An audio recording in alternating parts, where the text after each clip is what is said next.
Okay, so this is maybe the most important video I ever make in my life. I think something is going to happen that's going to change everything very quickly. So right now we're kind of in the calm before the storm. No real developments in Ukraine. No real developments globally. Everything seems to be really calm. That the pound stopped falling, the euro stopped falling. It's the dollar. Uh, Stock market came back a little bit. So it seems like things are relatively calm. Because this is when everybody's getting ready for what's going to happen next. And what's going to happen next is on September 30th, tomorrow. Today's the 29th. Putin is going to say, we are annexing four oblasts, four provinces of Ukraine.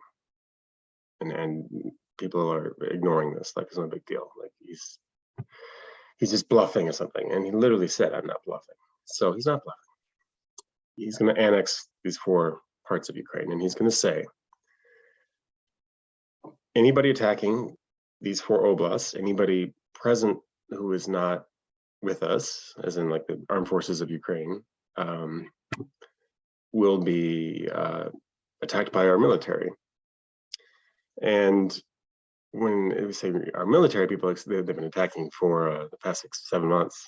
No, they've been intervening in a civil war, which is like the U.S. intervention in Vietnam or the U.S. intervention in Korea.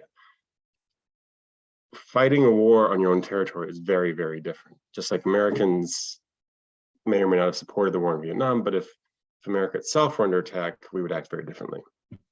Or if there was a civil war in the United States, we'd act very differently. So he's going to say, Ukraine needs to withdraw, and NATO needs to stop giving weapons to Ukraine.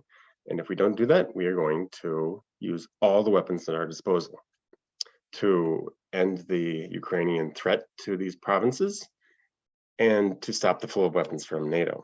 So if this is ignored by Ukraine and NATO, then this means that Russia will be in a state of war with first Ukraine and potentially NATO.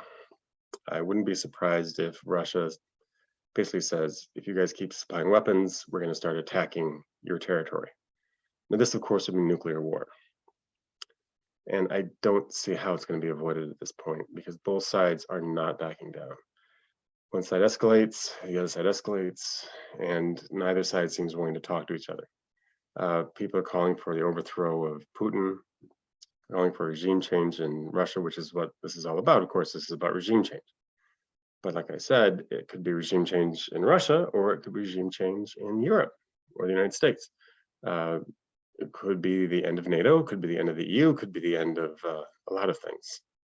Wars are like that. Wars start out, people think they know what they're doing, and the effects boomerang on them, called blowback, and they're the ones that are overthrown. They're the ones that are invaded. They're the ones that see their cities destroyed. Think about World War I, all the countries that got involved, everyone thought they were going to win, be over really quickly. And of course, Germany, Austria-Hungary, Russia lost their monarchies. They didn't want to in the beginning. They thought they were going to win, but they didn't. So embarking on this war in World War III may be the biggest mistake the West has ever made. And people will be looking at this, analyzing this for centuries. So again, my thought is that the end game of this is the end of the British Empire, and that sounds silly because people like that doesn't exist. But the British Empire, World War I, World War II, and now World War III, has been the dominant force on the planet. It was able to work with the U.S. to use the strength of the U.S. to keep it going past World War II. If the U.S. had been independent, had refused to cooperate with the British, then it would have ended, but it hasn't. The British, along with the U.S., have been intervening in countries nonstop since the end of World War II. And people say this is crazy. The British Empire is a good thing. The U.S. is independent, fine. I don't agree. I think that the British Empire, along with the U.S., has caused more pain, suffering, and misery than any other force on the planet over the past several hundred years. think they were behind World War I, behind World War II, and now they're behind World War III. So this is when the British Empire is going to end. I think it's going to be very quick. I think it's hopefully there's not going to be a World War II style armies moving across continents and stuff. Probably thinking Ukraine's the biggest thing anyone's going to see, but missiles, sabotage, just like the Nord Stream sabotage, things like that are going to start happening more frequently. Lights are going to start going off and not coming back on for weeks, and people are going to start being in the dark and not having heating, and they're not going to have food in the grocery store. So hopefully there's going to be a period of chaos. I think it's going to last until spring, until I was saying March of next year, and then the parties will come together and realize they need a new security structure that doesn't include NATO, doesn't include the old United States, UK dominance of the planet. So that's my call. Tomorrow's going to be a big day. World War III is going to become mainstream.